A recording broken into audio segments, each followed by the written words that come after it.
Welcome to the Well Path podcast, where we sit down with experts and entrepreneurs across fitness, nutrition, mindfulness, and spirituality, offering you an inside peek at building a business and a life that is truly aligned. I'm your host, Brooke Robbins. Let's get into it. Chris, welcome to the show. Thank you for having me, Brooke. So excited to have you. So you are a 3-time wellness founder.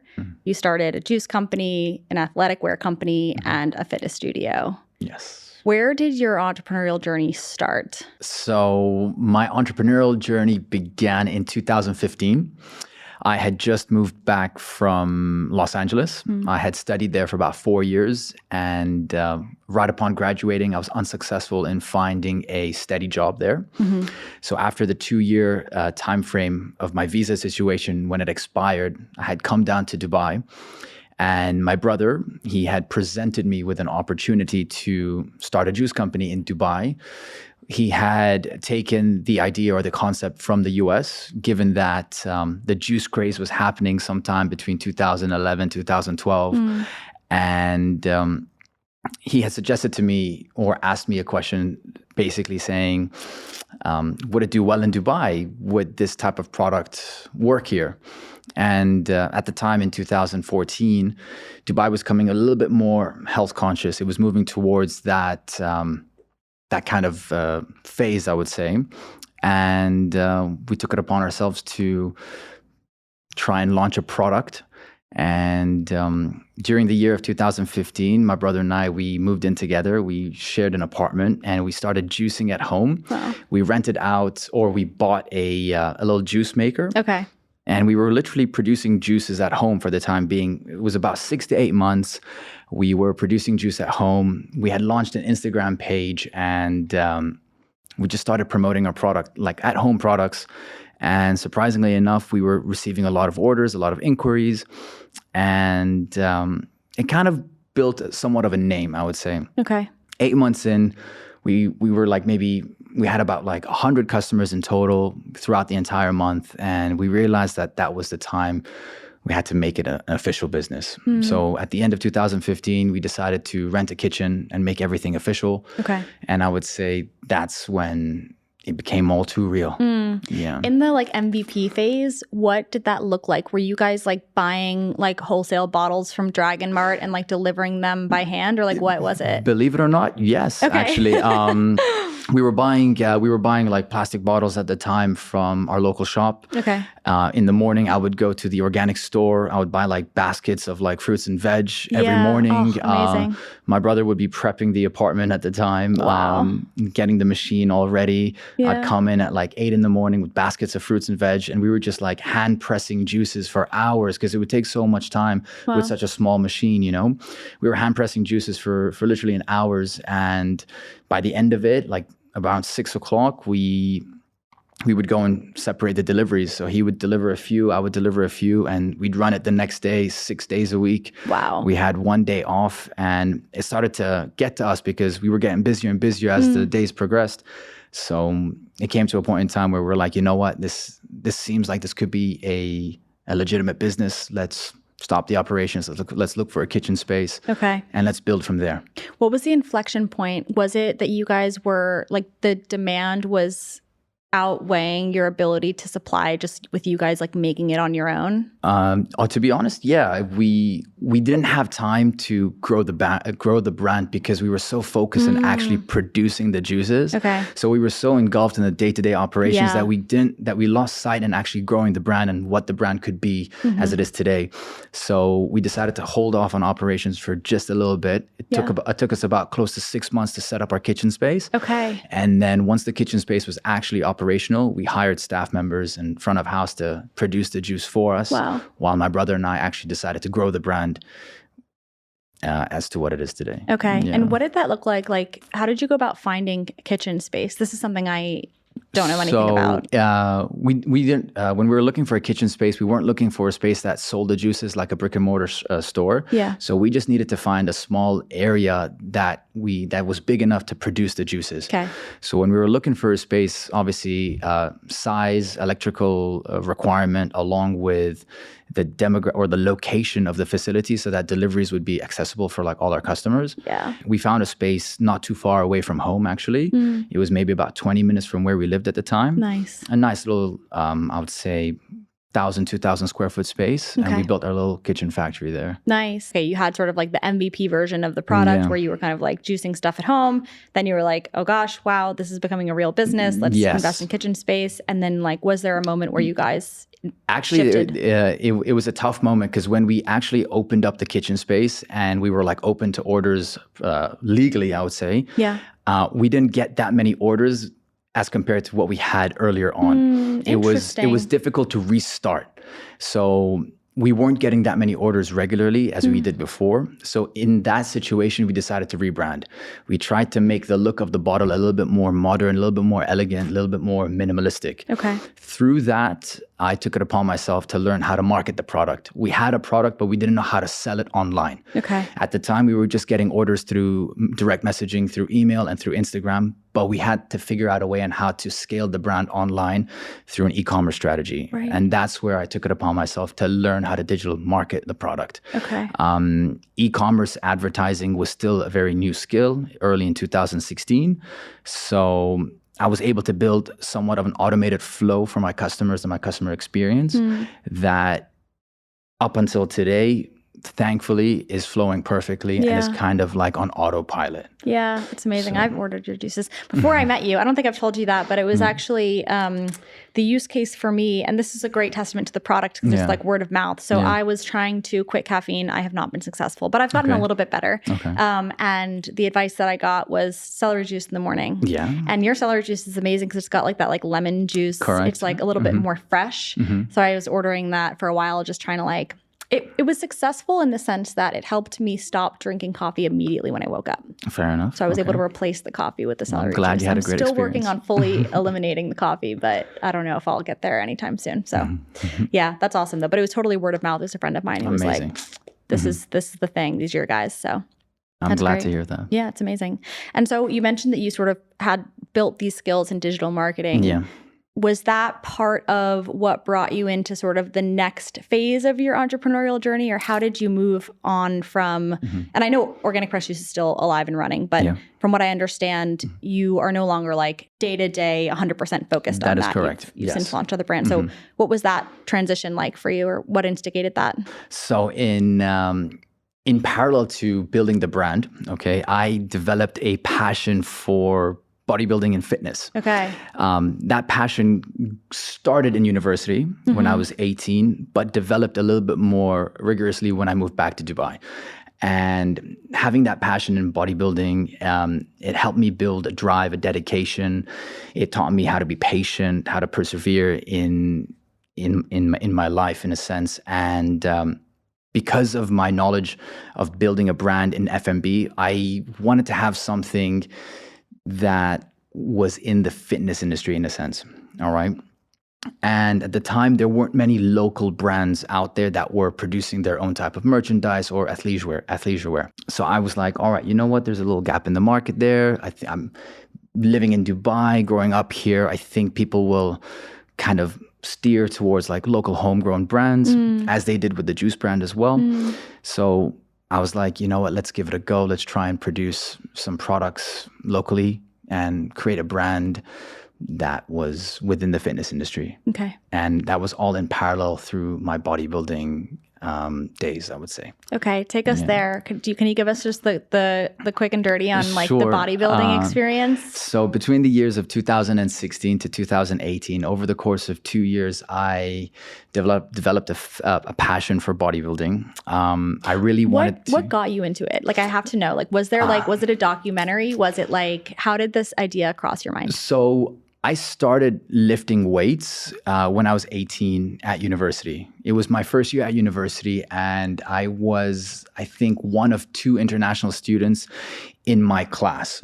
And when I moved to LA, this was the first time I ever visited America in my life. I had never flown that far away from home. So I was fresh off the boat. I didn't know anybody. It was a terrifying experience.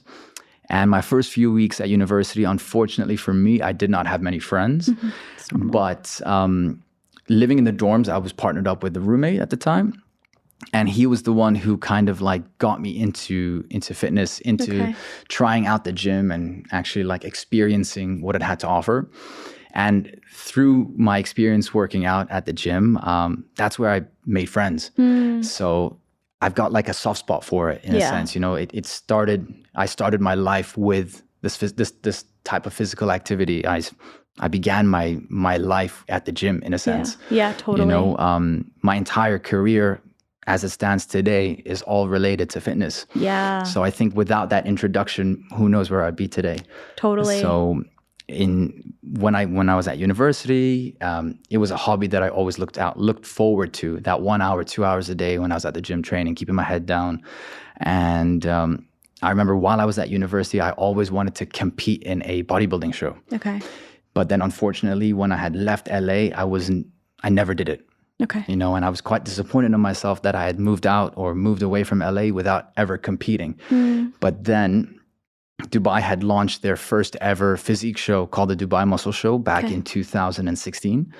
And when they announced that exhibition, that fitness exhibition, they also announced that they were going to do a physique show as well, or like a bodybuilding show.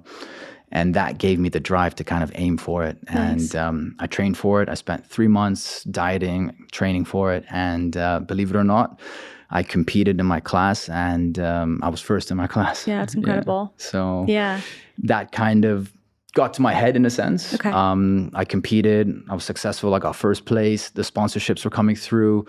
I was sponsored by a gym at the time, a supplement company, a global supplement company too, and a food company, a meal prep company here in Dubai. So I was invited to photo shoots. So in line with that, it helped me also build some sort of personality or influence in the fitness industry around 2016, 2017, especially when Instagram influencing was still fairly new as well. Right.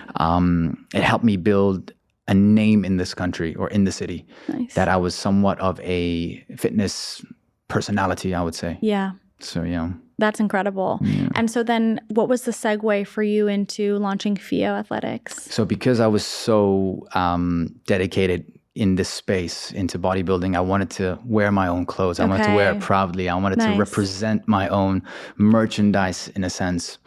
So with that entrepreneurial mindset, I was like, I also want to create something in this space. Yeah. And that's where FIO came about.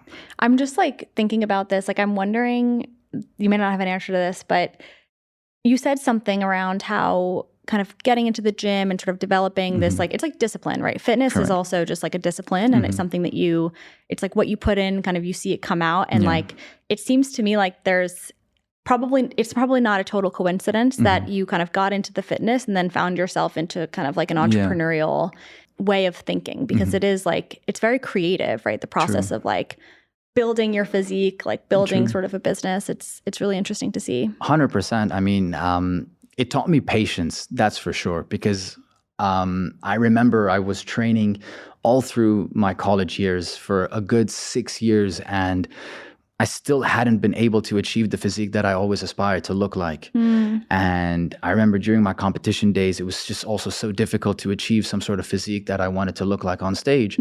But I came to the realization that these things take time. You know, you got to strive for progress, not perfection. You just got to keep going and get one step closer to the goal. And it's no different with business. You can't just have that perfect formula from day one. You're going to go through the trials and tribulations. You're going to go through the ups and downs of business, and you got to be patient. But if you truly believe in your product and you know it could be a success or it will be a success, you just got to keep moving forward. You know? Yeah, I wonder if you experienced this in sort of your bodybuilding journey. One of the things that I've been thinking about when it comes to sort of just like fitness and health kind of advice in general is like, it's really a complicated subject because everybody's body is different. 100%. So there's an element of like experimentation that everybody kind of has to go through, because what works for me, for example, may not work for you or work for a different body. And even if two people look the same, it might also be different kind of what they need. Did you find that? So when you sort of mentioned like you kind of plateaued or you weren't really like getting to that phase, like what did it take for you to get to that place where you could achieve that? Was it just like discipline, or was it actually finding like a different approach? It was actually finding a different approach, to be honest. It was, believe it or not, it was the food. Okay. I always thought you could out-train a bad diet. I don't know why I thought that, but then again, I was very uneducated in the matter growing up, I would say. Okay. So moving back to Dubai and actually putting my head down, I hired a coach to train me for this competition. And during my training program, we actually had a proper diet plan in place. Wow. Every macro was counted properly. Okay. And it really did boil down to like what diet worked for me particularly. And was it primarily around like macros and like quantity, or was it more so shifting the quality of the food that you were eating? Like, was it before that you were eating a lot of processed food, or were you always eating clean, but you weren't maybe getting like enough protein, say? Honestly, I was eating a lot of processed food back in the day, because I remember when I moved to Dubai, and this might sound very ironic, while we were building the organic juice brand. Okay, I'm ready for this. Obviously, promoting health and wellness, promoting healthy drinking, promoting healthy juicing. Yeah.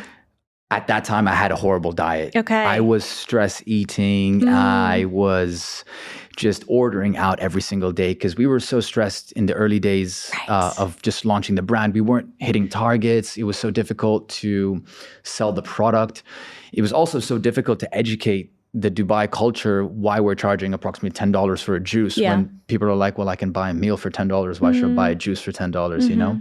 So the first 2 years of the brand was very difficult. It was very stressful. So naturally, it's when you're stressed, you just want to like binge eat, right? Yeah, for sure. And you don't have time to like cook for yourself. Exactly. And I'm not a cooker, or like I'm not a chef. Like I don't really cook my food. Okay. So it was very difficult for me to like eat healthy. Yeah. So I had put on loads of weight. I think I weighed maybe about 10 kilos heavier than this, but like a little bit more bulky, I would say. Okay. And then from that point, when I decided to enter into that competition, I actually focused on dieting properly. Yeah, it's super interesting. Like, I think when we think about like food quality, I feel like it's so underemphasized. So like people like I feel like focus oftentimes a lot on like quantity of what you're eating, and like, you know, and maybe even getting almost like obsessive about macros. But I think it's so important, like what you're saying is like a lot of it is like the quality of food. Correct. Like, are you actually eating food, or is it like a food-like substance, you know, which is like some sort of manufactured thing. Exactly. But that's really interesting. So that was sort of like the unlock. That was like the missing piece. Yeah. And have you found that has like stuck with you, that sort of shift in like how you think about nutrition? Yes. Now? Yes, definitely. I know what works for me. I know what works for my body. I know what works to maintain my physique. So I'm not really so worried right now on what I eat or when I eat or what I eat. It's more so of just being somewhat of a balanced nutrition. Yeah. So like on the weekends, I'll have like that cheeky meal. Yeah. But during the week, I tend to kind of be strict. Yeah. It's interesting too. I was just thinking about how like being a founder in wellness is such a, like, I think a beautiful, not paradox, but in some ways a paradox in a sense, because at least, I mean, coming from New York, I've seen, you know, I used to work with startups. That was sort of like my job. I worked with lots of founders, and there's a very strong kind of like hustle, like kind of grind yourself into the ground culture oftentimes in entrepreneurship. And I think what's so interesting is when you're building a wellness brand, like you're saying, it's like kind of ironic if you're building this business, but then you're not like taking care of yourself. True. And it's like wellness is a lot more than going to the gym, right? It's like sleeping, it's, you know, eating well. And like sometimes that takes a bit of time, like cooking yourself a meal or having like control over the quality of the input of the ingredients that are going into your food. So I think it's really, I think it's a beautiful thing because you have these natural checks and balances. Like you said, if you're building in wellness and then you realize like, wow, I am not really practicing what I preach. It's like, okay, there's maybe a shift here. And I think it's really cool that you managed to find sort of your own path and kind of disrupt that pattern of like, okay, you're building these amazing brands, but you're also now doing it in a way where you're taking care of yourself as well, which is so important. Like they say, you can't pour from an empty cup. So I think that's awesome. So you mentioned to me when we spoke last time we had a coffee that the lab studios, the concept for this started in 2020, like COVID times. Can you take us back to 2020? Like what was going on for you? How did this start? So I had launched the Fio Athletics brand end of 2019. It was just about a few months before COVID. Obviously, we didn't know that was going to happen. Yeah. So I'd launched the brand. We had a massive campaign. I had a exhibition stand at the Dubai Muscle Show. Nice. So rented out a 10 by 10 space, launched the brand that day. It was end of December. It was very successful. Word of mouth got there. The brand was kicking off early Jan. And then towards end of February, beginning of March, we hit a lockdown. And obviously we were locked down indefinitely. And I think we were locked down for approximately 3 to 4 months, if I'm not mistaken. During that time, no one had the need to purchase clothes. So I had to think of something to kind of keep the brand relevant for a period of time until lockdown had eased.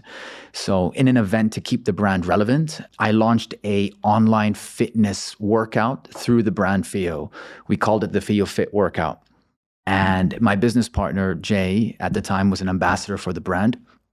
And we decided to launch a 30 for 30 challenge. It was a free workout that we ran on Zoom. All right. So being a fitness personality at the time, we went on social media and we were like, we're running a free online workout program, 30 minutes a day for 30 days. It's completely free. Just drop us your email and we'll include you in the Zoom link. Nice. We'll send you a Zoom link 15 minutes before the workout, or you can record it, whatever it is. Brilliant. We had 600 signups. Wow. On the first one. On the first wave, the free session, we had 600 signups and we were just like, wow. Wow. Can you even get 600 people in a Zoom? I don't even know. We had, okay. But obviously we recorded our Zooms. Yeah. So it was always sent out by email, whoever missed it. Cool. But I think, we had to purchase like the premium package of Zoom, if I'm not mistaken. I remember that. That makes sense. So we got 600 signups for the whole month. And we didn't think it would actually get to that point. We were posting our Zoom workouts and then everyone would like take photos on Instagram and repost their names. And it became a little bit of a thing, it became something that myself and Jay were looking forward to every single day to do this workout. So one day it would be him, one day it would be me. And we were all doing it through the Fio brand. And then I also had other brand ambassadors through the brand at the time. So every other ambassador was doing their own little workout as well as part of the 30 cool. and 30. Oh, that's so smart. So after the first month had ended, we were still in lockdown. So we're like, all right, we're going to run it again, but let's see if maybe we can charge clients for it. Yeah.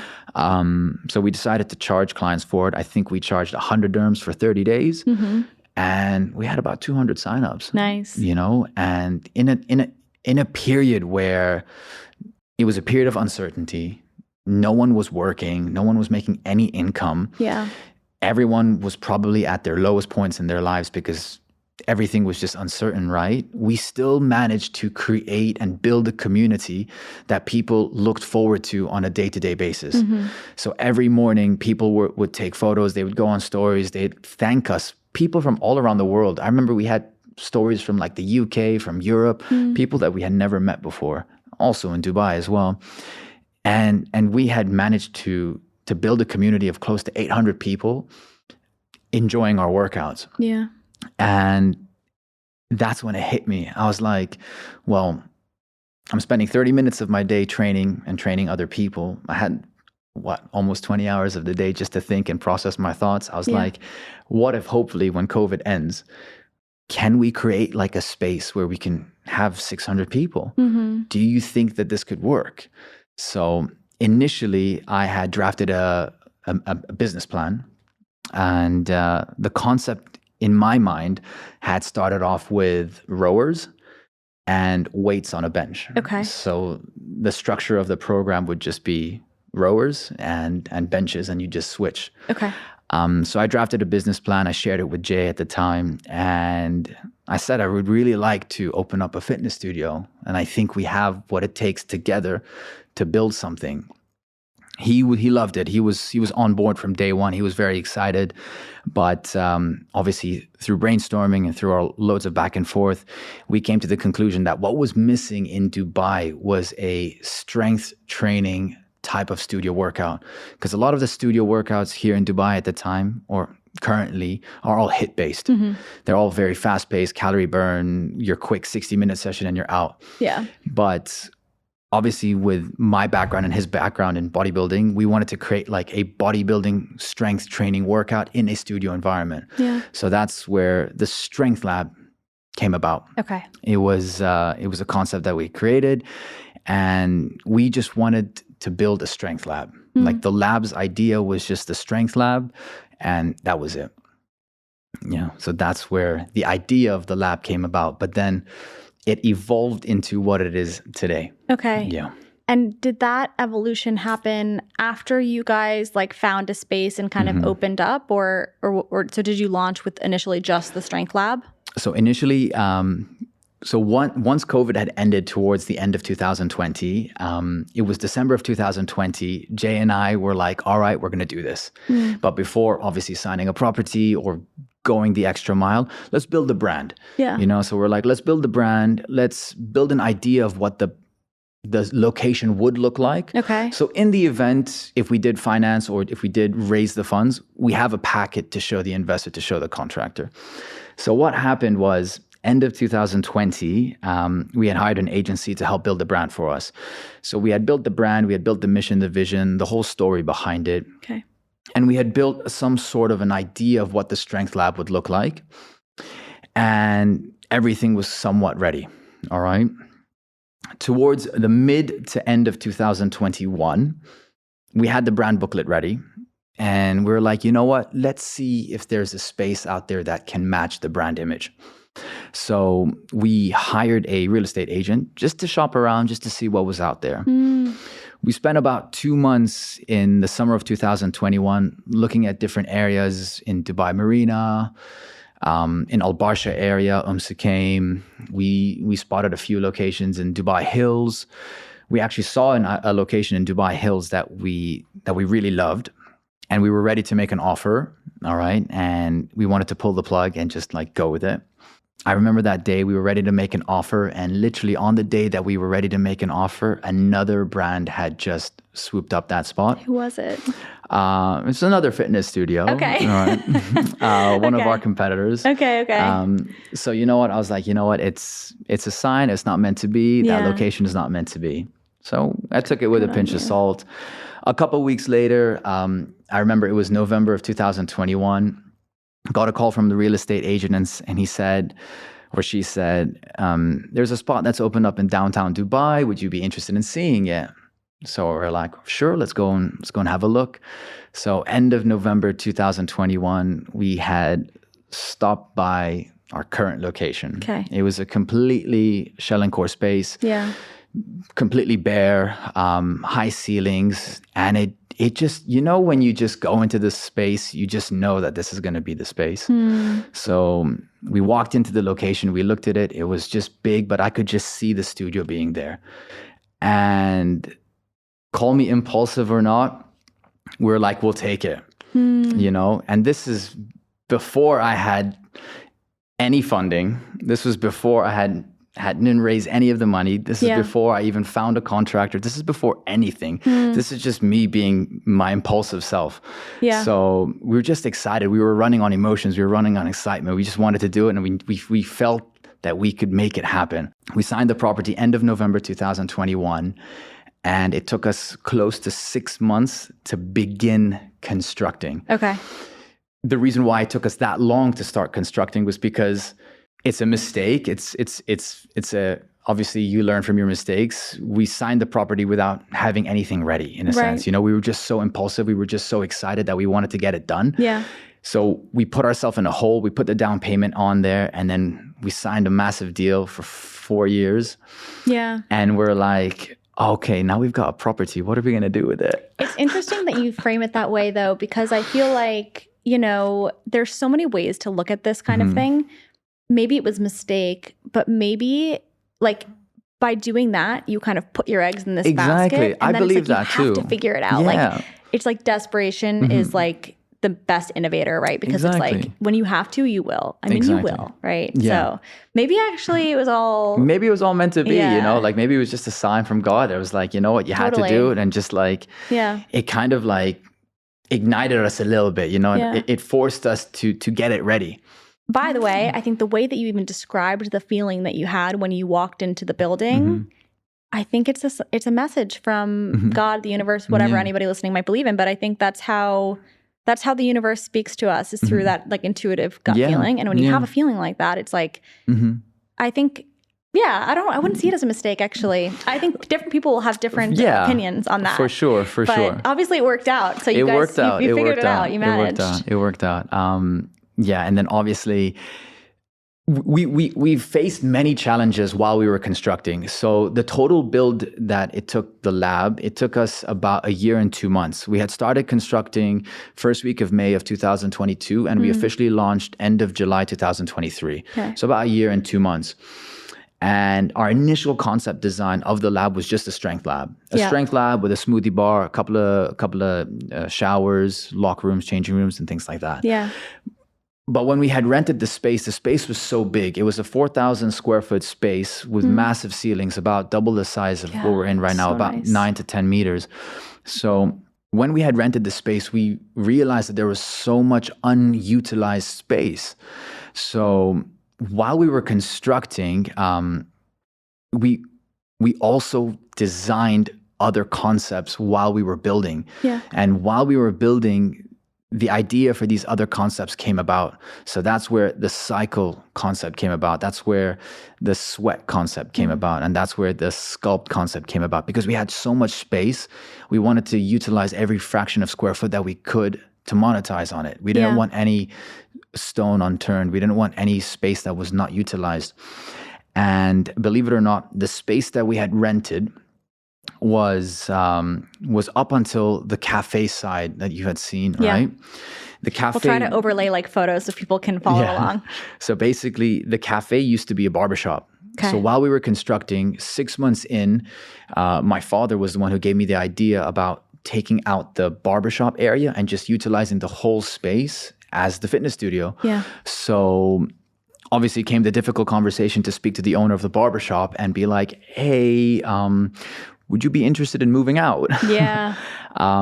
Thankfully, the owner of the barbershop was quite nice, and he understood our vision. He understood like where I wanted to take the brand.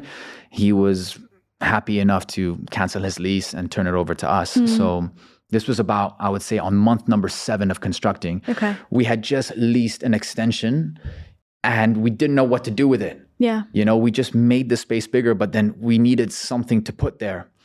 And before the cafe and the sculpt lab came about, we thought we were going to have a little restaurant there. So because of my experience in F&B, it was like, all right, let's have 3 studio concepts, the strength, the sweat, the cycle, and then have a little restaurant. Okay. But then as we were building, as we were constructing, we realized that the approval process, the municipality process with opening up a restaurant in a fitness studio was another hassle on its own. That's interesting. So how does the regulatory body differentiate between a smoothie bar and a restaurant? So a smoothie bar is considered a cold kitchen. Okay. We're not really cooking anything. Yeah. But a restaurant, you're cooking things. You know, you've got oven, you've got fire. I would say, right? Yeah. For sure. So we had this little extension and we didn't know what to do with it. And that's where the Sculpt Lab came about. And then with the little coffee shop area. So actually, this would be great. Can you walk us through what all of the different concepts and what they are? Sure. So we've got 4 fitness studios. The first one is the Strength Lab. Our Strength Lab is Dubai's first barbell studio concept. Yeah. It's a strength and conditioning based studio workout.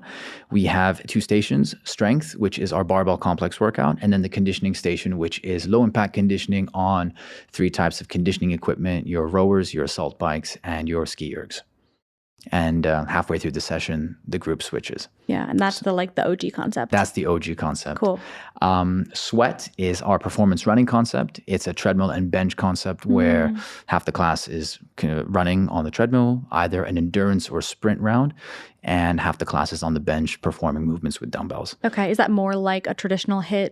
It would be more so like a traditional HIIT. Okay. We do run a special workout in the middle of the week called the Workout of the Week. Okay. We design this Workout of the Week on a specific client that attends that session. Really? So every week, a specific client gets a workout dedicated to them. Okay. It makes them feel special. That's it makes cool. them feel that they are watched during session because the workout is designed to movements that they enjoy.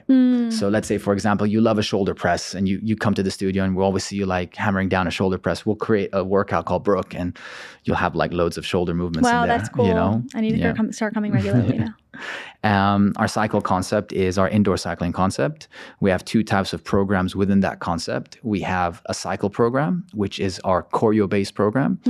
And then we have our power program, which is more geared towards heavier resistance. Okay. And then our 4th concept is our reformer Pilates concept. Nice. Yes. That's Sculpt. That is Sculpt, yes. Okay, amazing. That's super cool. And when you guys first like sort of initially did kind of the branding, was it always the lab studios or did that come with the additional concepts? It was always the lab studios. Okay, even when it was just one concept? Yes. Okay, yeah, cool. It was the lab studio and then the lab studios. Yeah. Oh, that makes sense though. Yeah. Yeah, that's incredible. And what's sort of like what's coming down the pipe for you guys now? Well, there are a few things coming down the pipeline, but I'm unable to speak about it at the moment. Okay, maybe at some point we'll get the update then. For Amazing. Sure. Yeah. Amazing. Cool. I would love to just segue into a bit of a lightning round. Sure. Cool. The first question I like to ask our guests is, what is one non-negotiable part of your wellness routine? So 10,000 steps per day. Okay. And always get some sort of fitness activity in during your day. Doesn't have to be the gym. It could be swimming, could be running, outdoors, could be a long walk. There needs to be some sort of physical activity every single day of the week just to keep the body moving. We live in such a sedentary lifestyle that we take it for granted what it really means to move. Yeah, that's so true. I wonder, like, what tips do you have for people living in Dubai to get 10,000 steps a day? I struggle with this because I lived in New York and it's like not a walkable city outside, at least, especially at this time of year. But yeah, how do you manage? What's your... Honestly, if you don't live like in a community space where they have like parks and walkways, I would suggest, if you prefer to stay at home and you don't like walking outdoors, get a walking desk or like a walking pad. You know, they sell those on like Amazon right now and you can easily get your 10,000 steps just like walking on a computer. Yeah. But yeah. Okay. But try to get outdoors, honestly. Yeah. Do you walk outside in the summer? I'm always outside. Really? I'm always on my feet. Are you an early riser? I'm an early riser. Okay, is that the trick? You can get out early. Believe it or not, I used to be a night owl. I used to sleep late. I used to wake up late. But obviously, as life has progressed, I've kind of transitioned to like 5 a.m. club, I would say. Is that something you intentionally changed about yourself? No, I did not intentionally change that. Because my days started to get so busy with everything going on that I had to time block all of my activities early in the morning so that I have my days to myself. Okay. Otherwise, I would just be swamped during the day and I would have no time to myself. Yeah. So is that your strategy? You do like the stuff that's for you is in the morning so it doesn't get pushed? So all my work is done in the morning. So as a trainer at the lab as well, I do all my sessions, all my classes early in the morning. I like to get it done. Then I do my training early in the morning right after my sessions. And then I'll go to, or I'll be at the lab, do my work, and then I'll have the evening to myself. Yeah. Okay. That makes a lot of sense. Yeah. And I was going to ask you about that too. So obviously you also train at the lab studio so people can take your classes. Is that something you intend to continue to do in perpetuity or? Obviously, I have a vision for where I would like to take the brand. Yeah. As the brand does scale and grows, I will be pulling myself out of a few sessions, but I do love teaching. I do love instructing. I do love being part of the community. So I wouldn't see myself being completely out. I would do the odd 1 or 2 sessions a week just to like still be involved with the community and the brand. Yeah. And what was, I forgot to ask you this earlier, but what was sort of your kind of like personal training process in terms of like building workouts? Was that something that you learned through like just the bodybuilding or? Yes. So during my bodybuilding time, I used to try so many different workouts. Okay. So I used to train like 6 to 7 days a week. And every single time I used to just explore different types of sessions, different types of workouts, different types of routines. And through my 10, 15 years of actual training, I've built a library of exercises and routines through experience that I'm now sharing with clients. Cool. That's amazing. Okay. I have a second question from the lightning round. Sure. I'd love to know what's one product or habit, it can be a physical product or just a habit, that significantly improved your life in the last, say, 1 year. I actually have something. 3 months ago, I started meditating. A friend of mine introduced me to this app called Balance. Yeah. And I've been doing it almost every day since for the past 3 months. About 3 to 4 months ago, I developed a lot of anxiety with everything that's going on. And believe it or not, that app has actually helped me calm myself down. Yeah. So meditating right now on a regular basis has really Ofo? improved. Whose voice do you listen to on Balance? I listen to the male voice. Yeah, I love his voice. Yeah. I use Balance sometimes. You use Balance too. as well? Yeah. You know, I've been meditating for a long time, but I feel like I used to meditate not very well, for lack of a better term. Right now, I'm actually really into silent meditation. Okay. I'm enjoying that more, but I was on guided meditations for like 10 years, and it was great for me. I'm still on guided meditations. Yeah. It's tricky for me to calm down because I'm very much a go person. Yeah, for sure. So, No, but I think that makes complete sense. And I think these different like modalities, they work for you at different times depending on kind of, where your levels are at. But I think I love to hear that that's helping you. I think meditation is, completely transformative. It's definitely transformed my life as well. I remember, I think I might be similar to you personality type wise. In college, I was incredibly anxious, especially like incredibly anxious. I don't think I even really knew how anxious I was. Yeah. But someone must have recommended it to me. I got my Segway app was Headspace. Oh, okay. I've heard of that. Which has now gotten quite big. At the time, it was like just Andy, the founder, was like doing the tapes. And I would notice, and I wonder if this resonates with you, I would notice like on days that I would skip it, I would find myself getting frustrated over little things. Like I was living in New York, so I'd be like, the subway would be late. I'd be like, and then it's like you start to realize like how much more relaxed about life you can be when you I actually like look forward to meditating the evening. Like when I get home, I usually do it like right after a hot shower. Amazing. I'm like relaxed after the hot shower and I'll get to meditate. Yeah. It's so interesting too how I feel like it's interesting that you say you look forward to it. I was having a conversation with a friend recently who doesn't enjoy it, and he was like struggling to get into it. And I feel like when you are in the practice of it, meditation almost feels to me like spending time with the real you. There's something about it where it's like you go inside of you, and it's like you get to spend time with yourself and you get to just like relax. And I'm with you now. It's like I feel like even 15, 20 minutes, like it goes really, really fast. And I definitely look forward to it. On days when I miss it, and I definitely do miss it, I really like, you can feel it in just like your energy. So that's true. Yeah, that's a really, really good one. And then, okay, one more question from the lightning round is, this is a perfect question to ask you because you've now built brands in a number of different sort of industries and verticals. Like if you could give one piece of advice to an aspiring wellness entrepreneur, what would you say? An aspiring wellness entrepreneur, I would say just go with your gut, take the leap. If you believe in the product and if you believe in yourself, it will be a success. I can guarantee it, because a lot of people tend to get demotivated within the first year.